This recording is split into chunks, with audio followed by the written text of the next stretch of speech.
Welcome everyone to the Canadian Diabetes Association's 2016 webinar series. My name is Farah Ismail and I will be your host for today. We are delighted that you're able to join us today for the webinar titled End Diabetes with Research. Now to start us off, I would like to draw your attention to our survey, and it's located at the top right-hand section of your screen. So in order to better serve your needs, we kindly ask that you provide us with your input by completing a short survey towards the end of the presentation, and we thank you in advance for your input. Now, throughout the presentation, you will have the opportunity to ask questions, and this can simply be done by typing in the question and answer box, and that's located to the bottom right-hand section of your screen, and we'll be happy to answer them at the end of the presentation. As well, we will be displaying a few polling questions throughout the presentation and would love for your participation. Please note that your answers are completely anonymous. Also note that you're able to customize your screens to expand or collapse them as you see fit. So you can simply do so by dragging down the bottom right-hand corner of each of the webinar pods. Our presentation today will last about 30 to 35 minutes in length, and we'll have about 15 minutes at the end for questions. I do want to let everyone know that our presentation is recorded and will be posted on our Canadian Diabetes Association website at a later date. So now I'd like to welcome our speaker, Dr. Jan Hux, and thank her for joining us today. But before turning it over to her, I'd like to give you a brief introduction. Dr. Jan Hux is the Chief Science Officer at the Canadian Diabetes Association.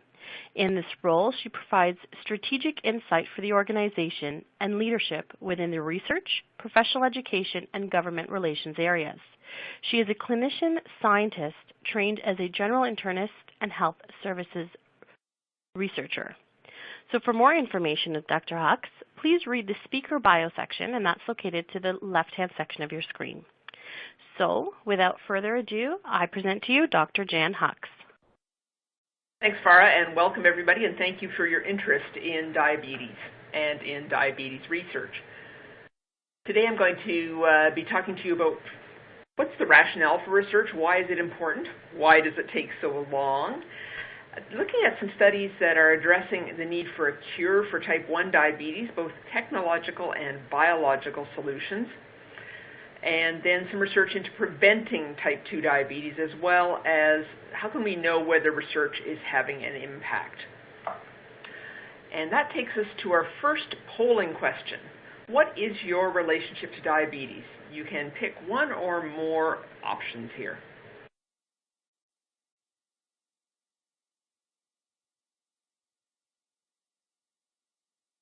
And we'll go and see what the answers are. So a little bit of everything today. That's great. Welcome. And just one more question. How are you participating today? Are you in a group or by yourself? Just a sense of the size of the group.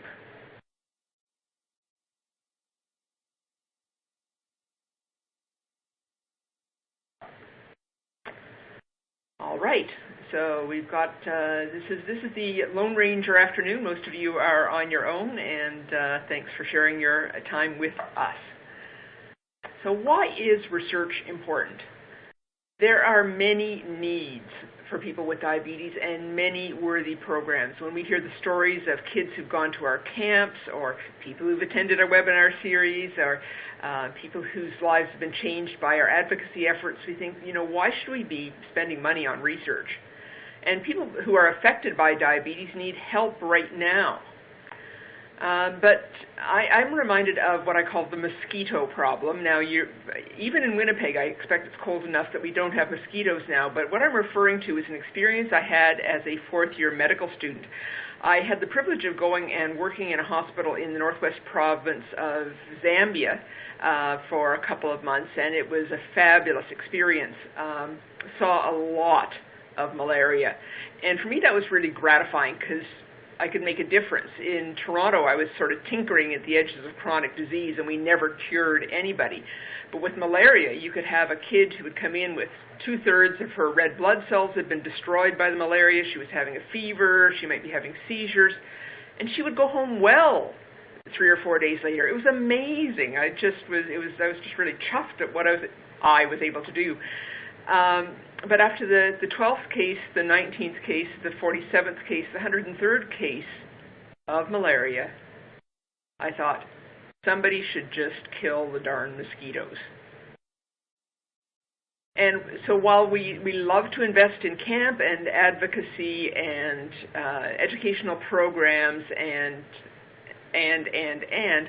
we can't let go of research because we've got to kill the darn mosquitoes. We've got to get at the root cause of the burden that diabetes is for individuals who are affected by it, and the burden it is for the healthcare system.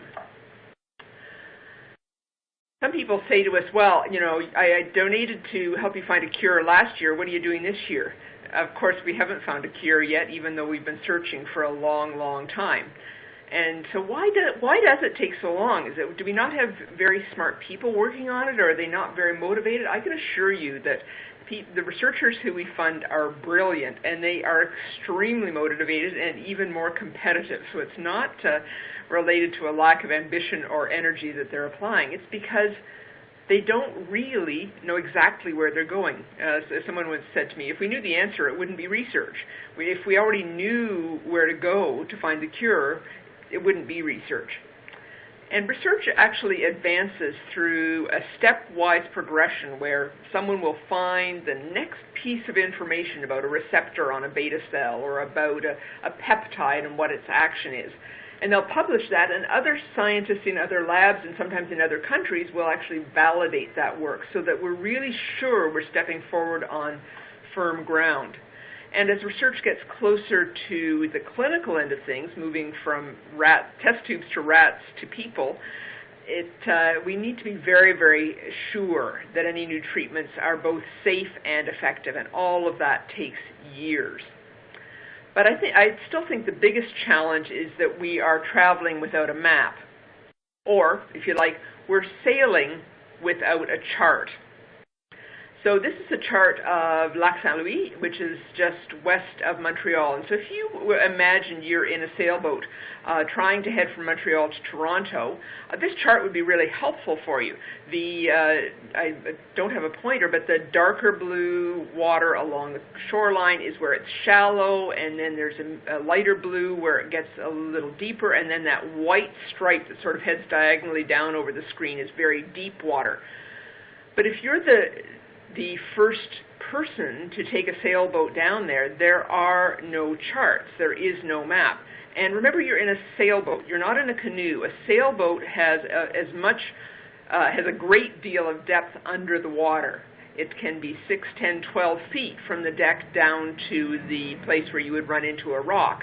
And so shallow spots where it's only 5 or 8 feet deep really cause problems for you. And so those original explorers would have somebody standing up on the bow swinging a piece of lead on a rope that was as long as the depth of the keel, and they would inch their way forward. They would be discovering where those shallow spots are, and they would be marking it down on a chart, and they would share that information with the other boats that were in the area and bring it back to Montreal and share it with other boats that would be heading out. And as that information is shared, as they find this shallow spot, this deep channel, and chart it and share it, then the navigation can progress and people can more safely get to the next patch of unknown territory. The other interesting thing about this map or chart is that on the left-hand side, as you're heading west, there are 2 blue channels. You can go on the north side of that island or on the south side. Now, if you ended up on the north side of that island, you'd be going into the Ottawa River. And of course, if your goal is to get to Toronto, that would be a mistake. However, if you chart that information, it's really useful for somebody going to Ottawa. And so, again, some diabetes researcher who's exploring the effect of a particular peptide or a receptor or some complicated interaction within the immune system, if they end up going down a blind alley, they still publish that information, and even though it may not be helpful for diabetes research, it may end up being really useful for heart research or lung research or infectious disease research. And so science advances with that stepwise learning and creating the map, creating the textbook of science that's shared and validated by others. and where all information, even the dead ends and the wrong answers, actually help us know where we need to be going as we go forward. And of course, the challenge is that none of that happens quickly. In the case of type 1 diabetes, we're often asked about a cure, and we're passionate about finding a cure. It's actually part of our mission statement that we're searching for a cure.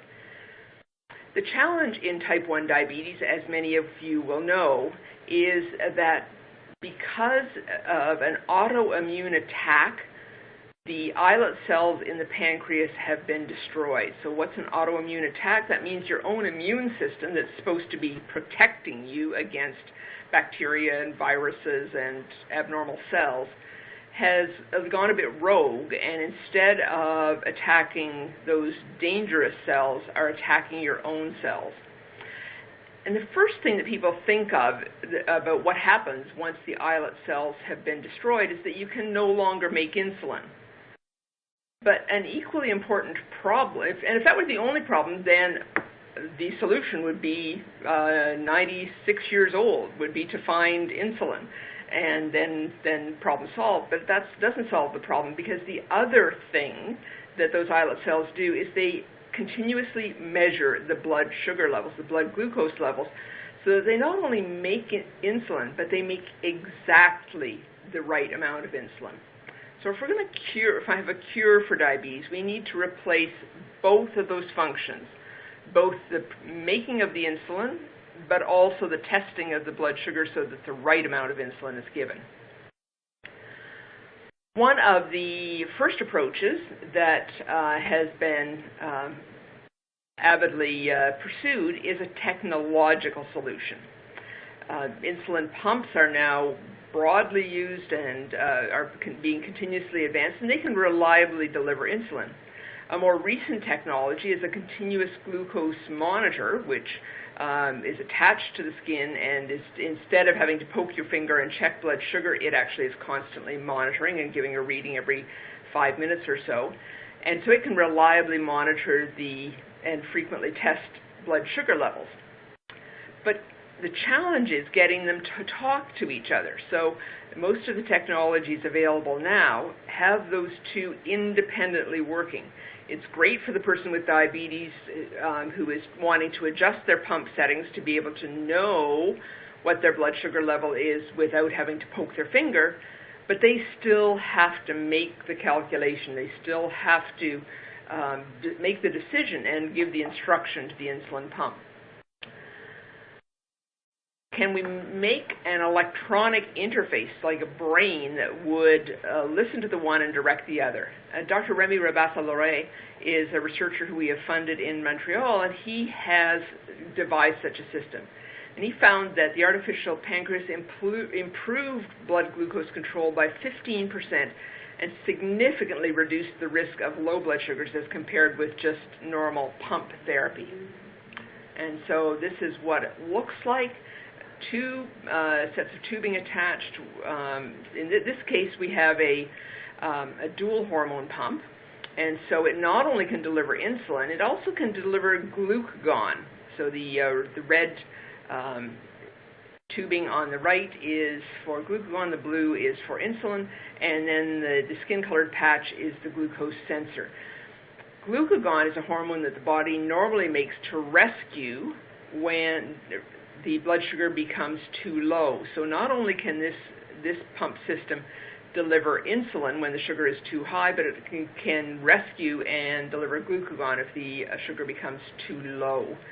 And the brain in between is continually feeding the information from the glucose monitor to the pumps to give just the right doses of medication.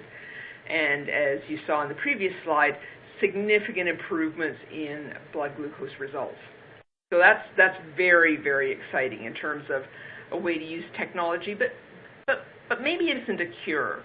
You know, it's really hard to accessorize the insulin pump and the glucagon pump to go with your bathing suit.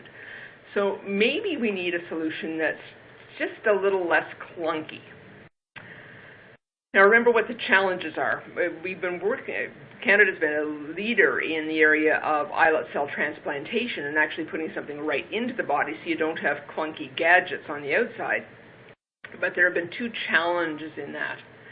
The first is finding a good source of islet cells.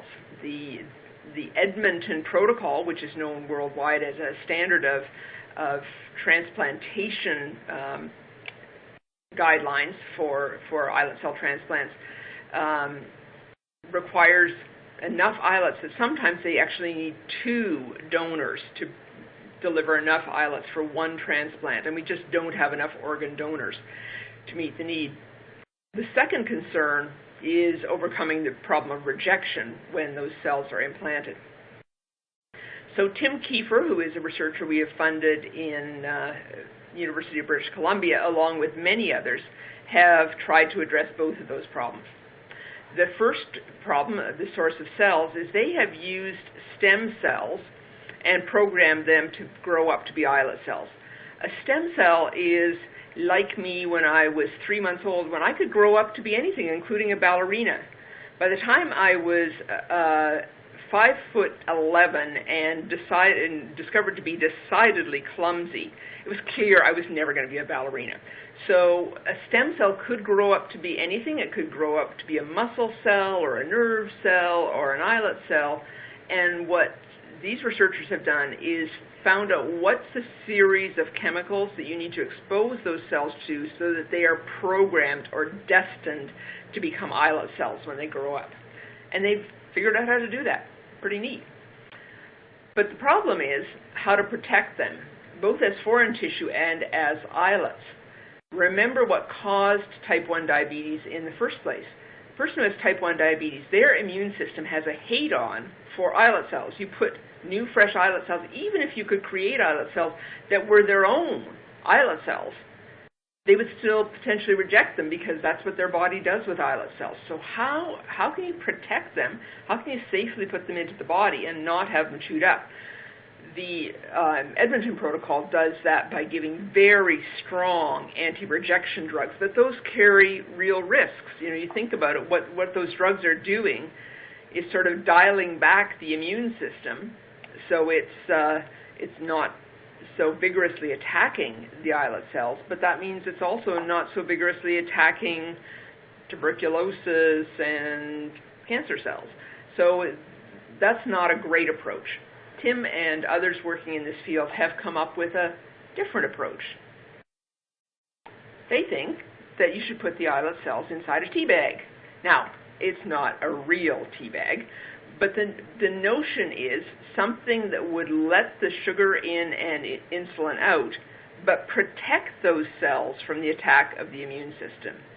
Now, there was a bit of serendipity here, because as it happens, insulin is a fairly small molecule, and glucose is a very small molecule. So the glucose could get inside the tea bag and trigger the islet cells that are in there to make insulin, and the insulin could get out of the tea bag. But the actors in the immune system that are trying to destroy those islet cells, they're huge, and they can't get through the little openings in the tea bag. And so the islet cells can stay inside the tea bag, function away, they can survive the immune attack, but they can also communicate with their environment, listen to the sugar level, and send out the insulin. This idea has been commercialized. A company, ViaCyte, has been perfecting the membrane that would go around those islet cells, and actually studies in humans have started. So been shown to be successful in a mouse model, and now human trials have started, and Canadian patients have been enrolled through the center in Edmonton. So if this is successful, this is something that, again, maybe not quite a cure, but to be in a situation where you don't need to inject insulin and you don't need to be checking your blood sugar levels, I think for many people with type 1 diabetes would be a phenomenally important advance. Okay, that brings us to our next polling question. Canadian Diabetes Association has funded over $130 million in innovative life-changing research since 1975. True or false?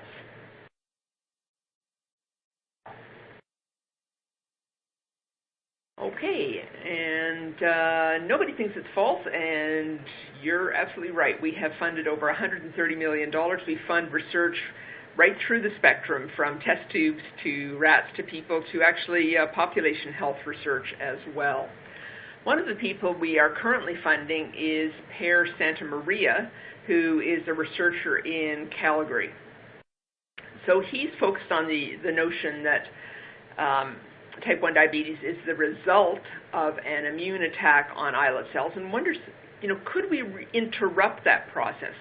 Could we stop type 1 right at the outset so that you would preserve the islet cells that the person still had, and so there'd be no need to give them somebody else's islet cells. They actually would be able to hang on to their own. That would be great.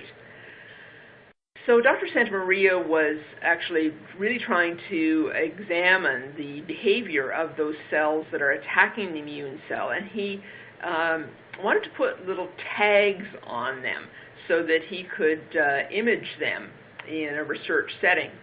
And he used what we call nanoparticles, and that just means extremely tiny particles, and that were markers, but they would only bind specifically to the white blood cells that were attacking the islet cells. So they didn't bind to the white blood cells that were fighting your sinus infection or, fixing up the damaged tissue in your injured finger. They were only attaching onto those white blood cells that were attacking islet cells. I think I may have said islet cells that were attacking, the white blood cells that are attacking, in this case, islet cells. So he created the nanoparticles and got them to bind to the white blood cells, but then the experiment failed because the mice stopped getting diabetes. Now, wait a second. I've got these mice that are programmed. They have the set of genes that makes them develop the immune attack on the pancreas. All I've done is put these little tags on those white cells, and they have stopped attacking. In fact, they were acting to protect the cells in the pancreas rather than attack them, or the immune system was acting to protect the cells in the pancreas. He described this as turning terrorists into peacekeepers. The white blood cells that were trying to attack the pancreas, the terrorists, are now peacekeepers. They're actually actively protecting the cells in the pancreas. And he has actually successfully done this in mice, had mice that were starting to, had enough of their pancreas damaged that their sugar levels were starting to go up, and certainly showing the early signs of diabetes, and then treat them with these nanoparticles, and their blood sugar levels went back to normal. Now, if that sounds like science fiction-y enough, it gets better. So he reasoned that that's the base problem here is an autoimmune attack. Your immune system is attacking yourself. There are other diseases that involve an autoimmune attack. So, for instance, in rheumatoid arthritis, your immune system is attacking the lining of your joints. So what if we created these nanoparticles that would bind specifically to white blood cells that attack cartilage? And so he had a mouse model of rheumatoid arthritis, gave them the white blood cells that had been treated with, gave them the nanoparticles that attached to the right white blood cells, and the joint swelling went away. And then he also did it in a mouse model of multiple sclerosis, and these animals were practically paralyzed, and he gave them the nanoparticles, and they got up and walked.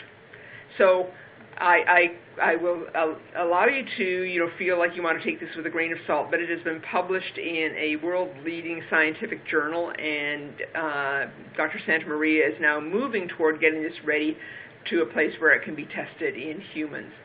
And again, the capability to stop type 1 diabetes in its tracks right at the time of onset, I think most of us would call that a meaningful cure for the disease. So we are eagerly awaiting the results of that research. So I've been up to this point talking about type 1 diabetes, and I actually don't remember what the poll results were from the beginning about how many of you are living with or living alongside type 1 versus type 2, but I do want to spend some time now talking about type 2 diabetes. Type 2 is much more complex in its causes. There are genetic causes. We know that it runs in families and in certain people groups, and there are people who have a pristine lifestyle and nonetheless get type 2 diabetes simply because they have enough of a genetic risk. There are behavioral factors, diets and physical activity patterns that contribute to obesity, increase the risk of type 2 diabetes, and particularly in those who have a genetic risk.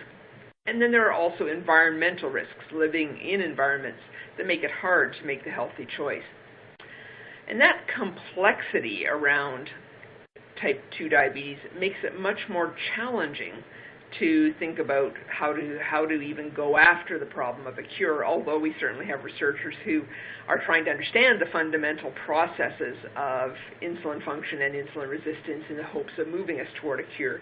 They're just not at the stage, the close to the finish line stage that we are with some of the studies I've told you about in type 1 diabetes.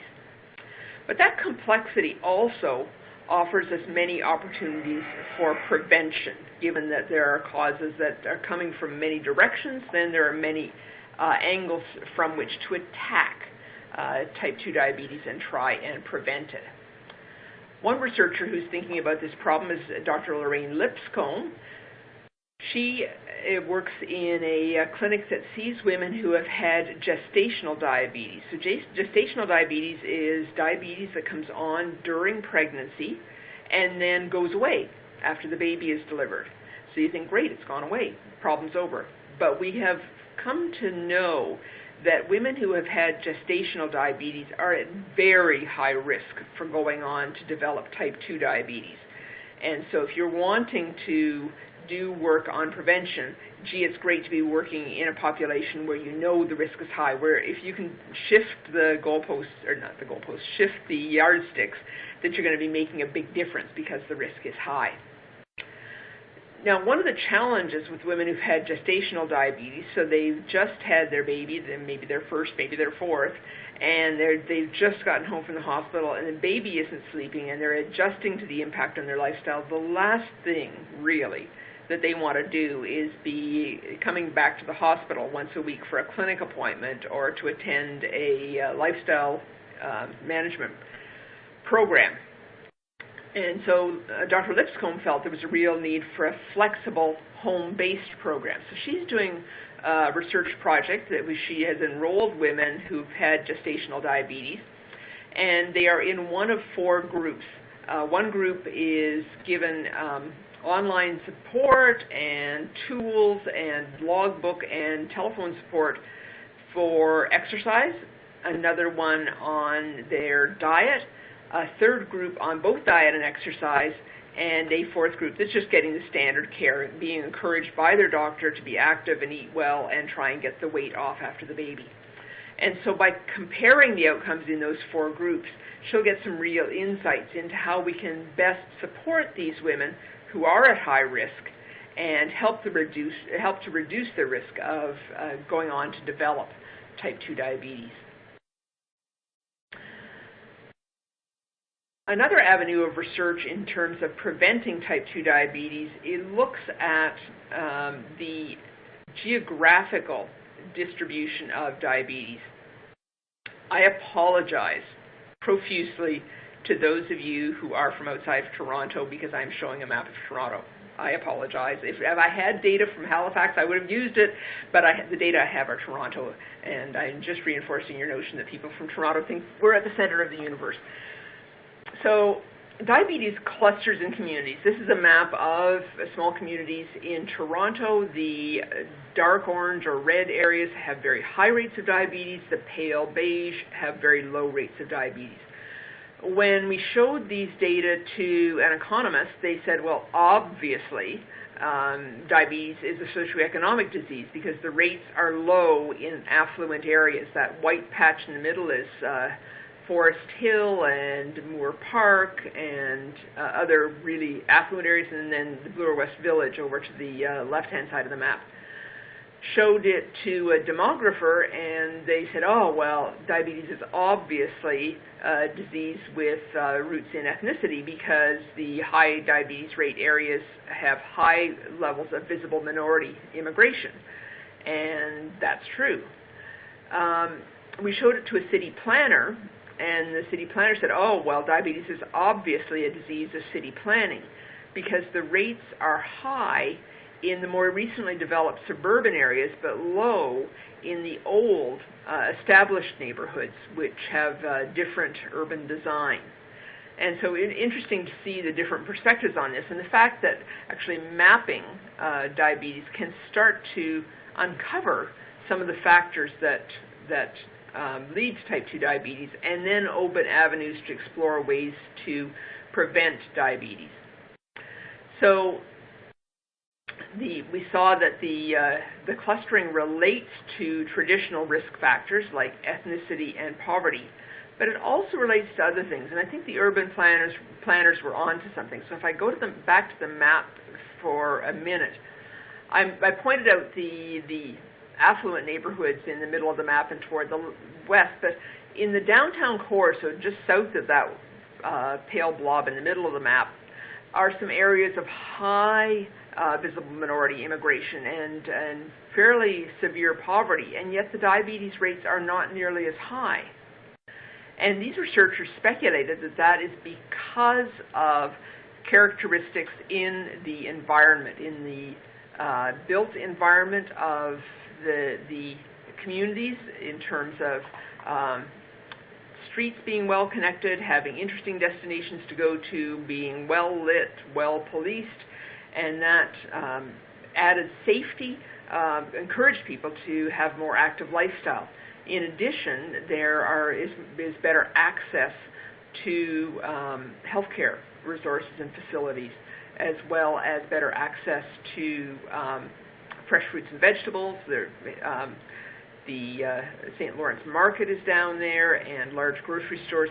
And so a lot of things in the built environment and the social environment actually overcame the risks that those low-income immigrant populations faced on the basis of risk factors that we already knew about. These researchers went on to actually follow people over time, and they found that those who lived in the least walkable neighborhoods had a risk of diabetes that was 30% higher than those who lived in the most walkable neighborhoods. And when they narrowed their study to only look at new immigrants, the risk was about 50% higher. So if you're a new immigrant and coming into a neighborhood that is unwalkable, it really makes it harder for you to manage that risk of diabetes.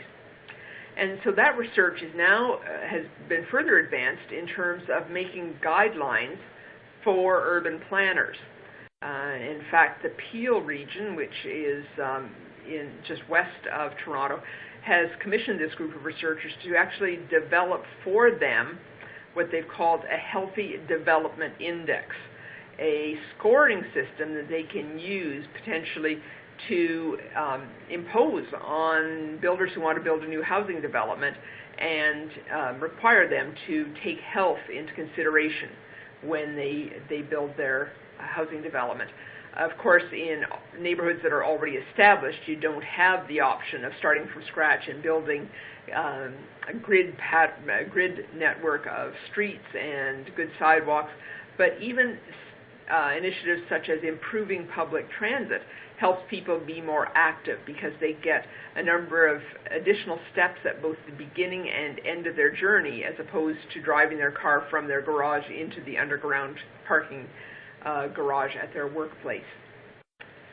So this is quite a range of research that I've talked to you about, from type 1 diabetes, where we talked about a cure and talked about some very esoteric, I think, technology and transplantation issues and talking about our ability to stop an immune attack that causes type 1 diabetes, but right through to intensely practical, and I don't mean to say that the cure research isn't practical, it will be practical once it reaches patients, but on the type 2 diabetes side, research that really looks much more at prevention and a more global and environmental picture of the disease, taking the microscope up from the cell level to almost going to a telescope and looking at a large community level. I want to go back to the question really I started with. So why should we invest in research? I would argue that we need research because it improves the lives of people who are living with diabetes. And because it carries the promise of prevention and a cure, we feel that part of our obligation, our trust, sacred trust with our stakeholders is that we are going to try and kill the darn mosquitoes, that we are going to try and get at the root cause, not only of diabetes, but of the disability and loss of function and of life expectancy that it brings for so many people. Are we having any impact in that regard? This slide shows in the blue bars the cumulative investment, and this slide's a couple of years old because it was only at that point $110 million, or under $110 million that CDA had invested. And this is our investment, the blue bars, our cumulative investment in research, and that has been paralleled by investments by many other agencies in countries around the world. So lots and lots of money has been invested in this important cause. What the red line shows is the mortality associated with diabetes. Over that time that we have been investing in diabetes research, mortality rates for people with diabetes have dropped dramatically, nearly cut in half. That's a remarkable and meaningful progress for people living with diabetes, that to know that the research that has already been undertaken hasn't found a cure yet, but has led to treatments and ways to manage disease, more effective technology, more supportive care models that are leading to outcomes that really matter to people. This isn't just better A1Cs or urea to, or creatinine to albumin ratios to test your kidney function. These are lives saved, and we're really proud at the Diabetes Association to have been part of that. And now, with a bad pun for a selfie, I am happy to take questions. Thank you so much, Dr. Jan Hux, for both developing and delivering a very informative presentation today on diabetes research. It's been a really great learning experience for us and all of the participants as well. So folks, now we'll take some questions. So if you haven't done so already, please use the question and answer box to type in your questions. With that being said, we'll start with our first question. Jen, one of our participants has asked, with the islet cell transplant with the teabag technique, are the study participants on immune suppressants? No, the study participants are not on immune suppressants because for the immune system to recognize the cells as foreign, it needs to be able to get at them, and those immune system players that would recognize what is foreign can't get through the bag, can't get through the teabag. So that's the beauty of the teabag approach. The technical name is encapsulated islet cells. So the beauty of the encapsulated islet cells is that you don't need those horrid anti-rejection drugs. Some people who have considered islet cell transplant under the Edmonton protocol, the old approach, they did the research for themselves and felt that really the cure was going to be worse than the disease. Now, for somebody who already needed a transplant, they were getting a kidney transplant and they were going to be on the anti-rejection drugs anyway, that might be a different story. But your question implies that you recognize that taking those immune suppressant drugs is no joy. And so one of the great things about the encapsulated islet cell approach is that it gets you away from having to take those drugs. Great, thanks for that response. Our next question here is, why not roll the dice and pursue the TBAG treatment vigorously, money and scientists, and make it a standard treatment? That's a great question, and we often, as we're trying to talk as an organization with our board and with some of our key stakeholders about how can we make our investment in research more strategic. And someone always comes up with the notion of backing a winner. The problem is our crystal ball is not as good as it would be. And if you go back to that map of the Montreal area, it may turn out that the tea bags become like the trip up the Ottawa River. Interesting and lots of great information, but it doesn't get us to Toronto. It doesn't end up being the cure. And if you put all your eggs in that basket, if you've invested all your money in that, then people who were doing other exciting areas of research, like the nanoparticle research, they've lost their funding. They've gone off to, now they're doing cancer research or stroke research because there's no money left in diabetes funding, and we just can't know. If you'll allow me an aside into ulcer therapy, for many years, stomach ulcers were a terrible problem. And in fact, when I was in my medical training in the mid-'80s, there would be half a dozen people on a general surgery ward who had to come in and have operations to control a bleeding ulcer. And around that time, it was discovered that histamine was actually responsible for causing the acid to be released in the stomach. And so that was great. If we can just block histamine, then the acid won't be produced in the stomach, and it will cure the ulcer. And so those histamine blockers are drugs that we still use today. Some of you who tend to get heartburn or reflux may take a drug called Zantac or ranitidine. That's one of those histamine blockers. Now, they did relieve some pain. They did certainly suppress acid production, but the problem wasn't really going away. And about that time, I'm blanking on his name, there was a somewhat outrageous Australian researcher who was looking at microscope slides of a bunch of biopsies from ulcers, and he kept seeing these bacteria in the slide preparations, and he was wondering where the contamination was coming from. And then he began to think, maybe those bacteria, those Helicobacter pylori, are causing the ulcers. And nobody believed him. They thought he was a nutcase. And so he finally had somebody put a scope down into his stomach and confirm that he didn't have an ulcer. He drank a petri dish full of the Helicobacter pylori. He allowed himself to get an ulcer, had his buddy put the scope down again, and showed that he did indeed develop an ulcer after drinking the Helicobacter, and people started to believe him. And it turned out that instead of years of acid suppression therapy, all you needed was 10 days worth of antibiotics to kill the Helicobacter, and stomach ulcers were cured. And you'd be hard-pressed to find somebody at a general surgery ward these days that is being hospitalized because of a stomach ulcer. Now, if we had put all our money behind the histamine theory, that would have helped, because understanding histamine, that information is still helping those of you who suffer from allergies, because understanding histamine and how to block histamine ended up being really helpful in managing allergies, even if not so much in curing ulcers.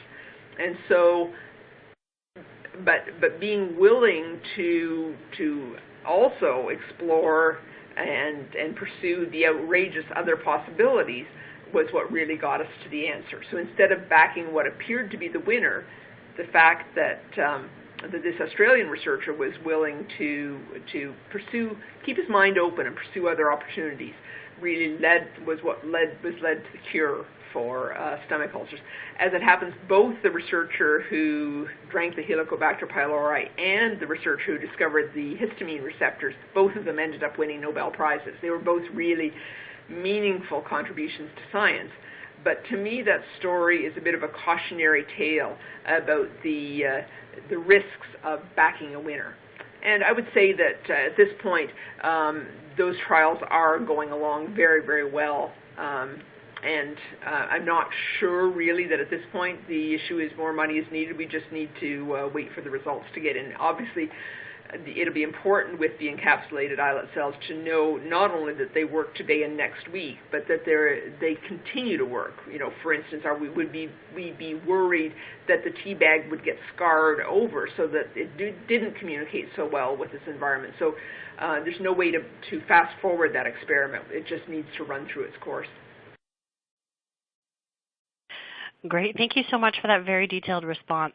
Our next participant has asked, can diet correction reverse or even eliminate type 2 diabetes? Great question. You know, we do know that diet is very important in type 2 diabetes, and we do know that for people with new onset type 2 diabetes, that changes to their diet and physical activity patterns that cause them to lose weight can be really effective in normalizing their blood sugar levels. Sometimes people who come in with moderately high blood sugar levels at the time of diagnosis will get started on medication, and if they're successful in losing weight, they can get off all medication and have normal blood sugar levels. Does that mean they're cured? Probably not, because they have such a strong genetic risk that over time, even if they keep the weight off, those blood sugar levels are likely to creep up. And over time, many people need medication, and many more will ultimately have to go on insulin because their body just isn't able to produce enough insulin. And so type 2 diabetes is a progressive disease in a way that type 1 diabetes isn't. Type 1 is some sort of all or nothing, whereas type 2 is progressive. The one exception to that is, and I think the book is still not closed yet on this, is bariatric surgery or weight loss surgery.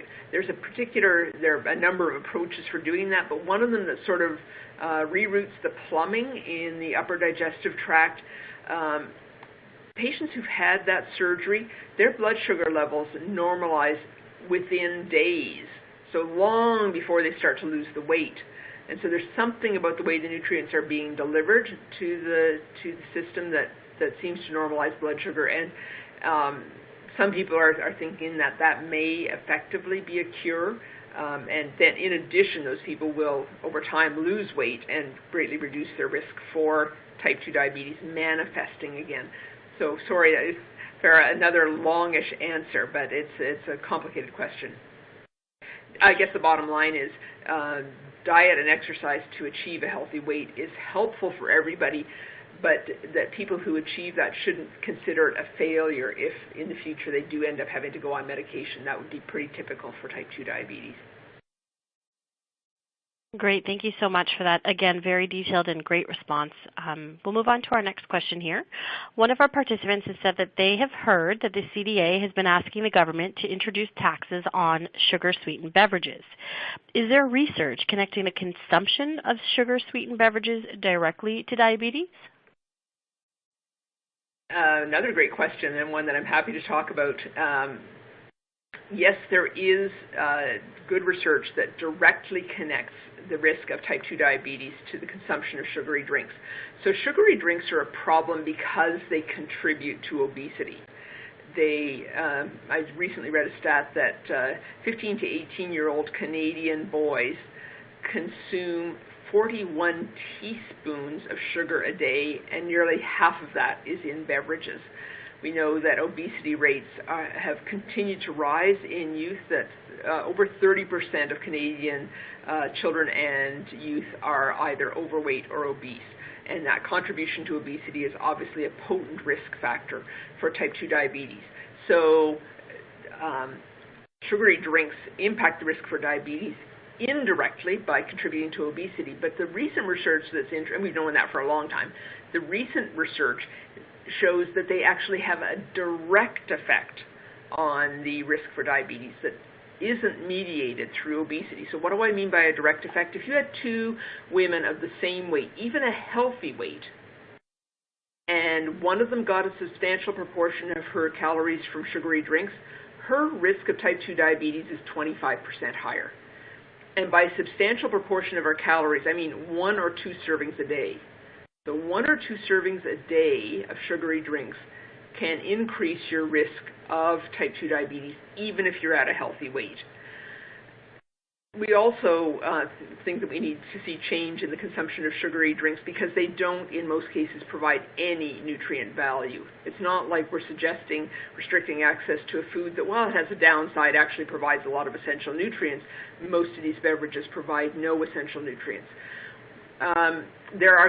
We'll need a multi-pronged approach to change consumption patterns. We need education to help support people in making their own choices. We need restrictions on marketing to kids. We need more informative labeling. But taxation is another way to signal to people, this might not be the most healthy choice for you. And there's evidence from other jurisdictions that it can work. So in Mexico in 2014, a 10% tax was introduced on sugary drinks. Over the course of the year, consumption of sugary drinks fell by 6%, which was good. Now, I would have thought that people who liked the sugary drinks would go back to their, they missed them, they go back to their old ways. But what actually was seen was the impact of the tax increased over time, so that by the end of the year, consumption was down by 12%, and the impact was even greater in low-income communities. And that's important because in Canada we know that diabetes is clustered in low-income communities. And so a tax is a measure that seems to have its greatest impact among individuals who are at highest risk. Again, not the only solution, but we think an important step. And that the health of Canadians is worth that. We're not recommending that the beverages be taken off the market, but just that there be some signaling that these aren't healthy choices. And then we're obviously strongly advocating that the government would take any revenue from that and turn it back into health programs to both manage and prevent diabetes. Great. Thank you so much for that. Our next question here is, are you aware of how the CDA allocates funds to different types of research? And does CDA only fund research in Canada, or do they also fund international research? So we allocate funding through what's called a peer review process. So a researcher who wants to get funding from us would submit an application according to some very specific criteria and timelines. And then we assemble a group of peers. So going back to my sailboat analogy, these are the other boats that are right at that same edge of the shallow spots in the river and who really know that terrain well, and they will assess them. That what they're looking for is a good quality science and a very experienced researcher, but they're also looking for something that's innovative. We don't want just, the next 3 inches of the map. We'd like to see the next 30 feet of the map. And so we want projects that are innovative, but at the same time projects that are feasible, not projects that are saying, yeah, and this week, I'm going to fly to the moon. They have to be feasible and at the same time innovative. In terms of allocating across the various areas of research, historically we've probably devoted most of our funding to what we call basic science. What we found, we have to be careful with that term because we found out that some of our stakeholders thought when we said basic science, it was like the basic programs in high school for people who weren't quite smart enough to go into the advanced programs. Basic research is done by very smart people. It's basic in the sense of being foundational, fundamental, looking at those fundamental processes of how tissues and cells function in health and disease. And some of that research really isn't even specific to a cure or to a treatment, type 1 or type 2. We have researchers who are, for instance, examining what causes islet cells to die and what might cause the acceleration of that dying process. Well, that could be relevant to just about any type of diabetes.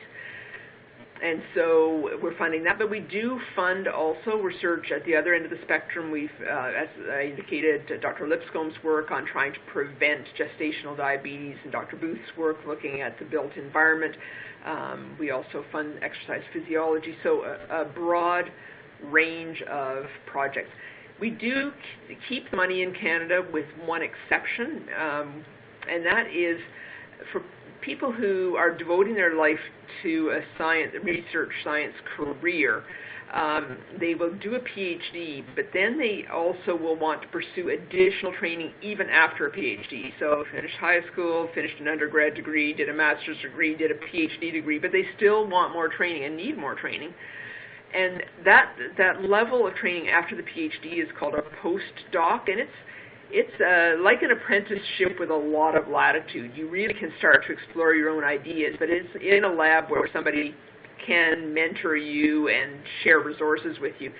And so for somebody who's committed to a research career in Canada, to be able to send them, for instance, to a leading lab in the States to just hone their skills and bring some new techniques back to Canada, in that circumstance, we'll fund them to go to the States with the expectation that they are coming back to Canada. Hope that answered the question. Most definitely. Great. Thank you so much. And folks, I'll just take our last question here, and I do apologize for any of the questions we did not get to, but we are happy to respond to them. So feel free to email us at webinars@diabetes.ca, and we'll be sure to get back to you. So our last question here is, with the research you shared about the advances towards the cure for type 1 diabetes, what timeline might we be able to expect when looking to having a cure? I thought the point of the sailboat story was we can't tell how long it's going to take. I have said to people that I would expect if these trials are successful that within 10 years we'll have them in routine practice. Remember again that they need to be tested for safety and effectiveness.